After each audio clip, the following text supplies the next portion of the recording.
दर्दन जो दीदार असांखे ख़बर नाहे कहिड़ो यार थींदो ओ वला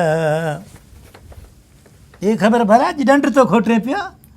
हा यार थधो पाणी पीतो बर्फ़ फासी पई आहे ओड़ में यार हो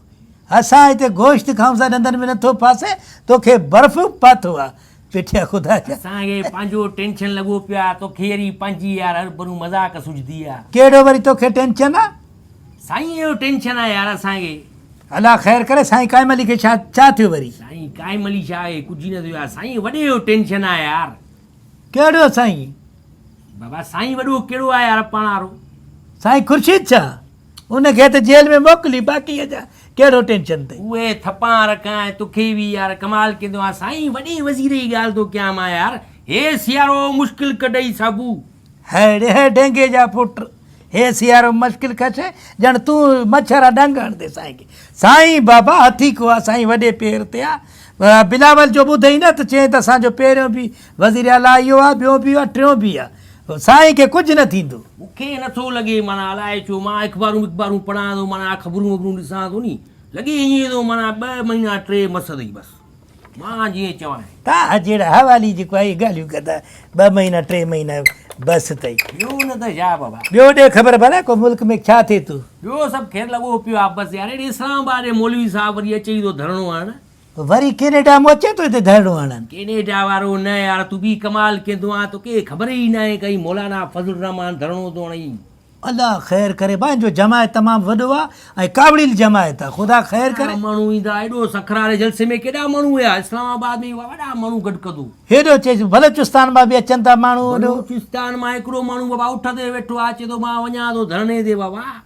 अलाह ख़ैर करे यार ख़ल्क गॾु बि अलाह ख़ैर करे मुल्क बि इस्लामाबाद में डी चौक ते जलसो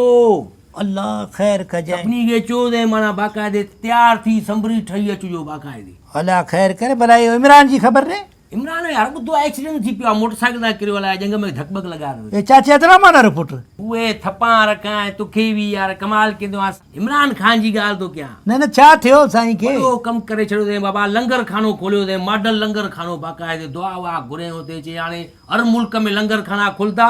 सभु माण्हू अची माना मानी खाइनि 3 टाइम फ्री में वाह वाह साईं वॾो कमु थी वियो इहो त माना हाणे नौकरियूं ॾिनई घर ॾिनई जेके किरोड़ हाणे लंगर खानो खुलंदो लंगर खानो बाक़ाइदे पूरी क़ौम माना फ्री में मानी खाए माना फ्री में मानी खाए को कमकार न करे को माना मुस्तक़बिल जे लाइ कुझु बि न सोचे ऐं न को ॿिया के कारनामा करे बसि मानी खाई ऐं सुम्ही पई हुजनि बाबा बसि ॿियो छा मिलंदी न 3 टाइम वो बा हिननि खे सम्झा हिननि खे त बाबा क़ौम खे पिन ते न हिरायो सुभाणे जेको मुफ़्त में मानी खाईंदा न उहे बि सुभाणे कंहिंखो घुर्दे बि देरि न कंदा चवंदा हाणे कमायूं छा जेका कमाल कंदो आहे बाबा असांजी क़ौम हिरियल आहे यार हिरियल आहे हिकिड़ो वज़ीर आज़म ईंदो आहे टैक्सियूं ॾींदो लैपटॉप ॾींदो ॿियो ईंदो वरी वतन कार्ड ॾींदो हे वरी आयो आहे अची फ्री में चए थो लंगर खानो खोलियो मां बि वञायां थो लाला ॿुधो आहे वॾी मानी हले थी लंगर खाने ते मॉडल लंगर खानो आहे ओ पेटी ईअं न कयो मुफ़्त जी मानी ते रुॻो सभु कुझु छॾे ॾियो था कमकार मानी त मिले थी न कमाल कंदो आहे साबू तूं बि यार ओ साईं इमरान ख़ान हिन क़ौम खे भाई हे न खोले ॾे लंगर खाना हे ॿियो कुझु बि न कंदई पोइ रुॻो मानी ते पिया हूंदई बाबा अलाह खे माना असां ग़रीब आहियूं भली बुख ते सही आहियूं पर इहे लंगर खाना माण्हू खे मुफ़्त में खाराईंदे ॿिया कमु न कंदा हे हॾ हराम थींदे भाई वधीक तुंहिंजी मर्ज़ी आहे असांजो सलाह थी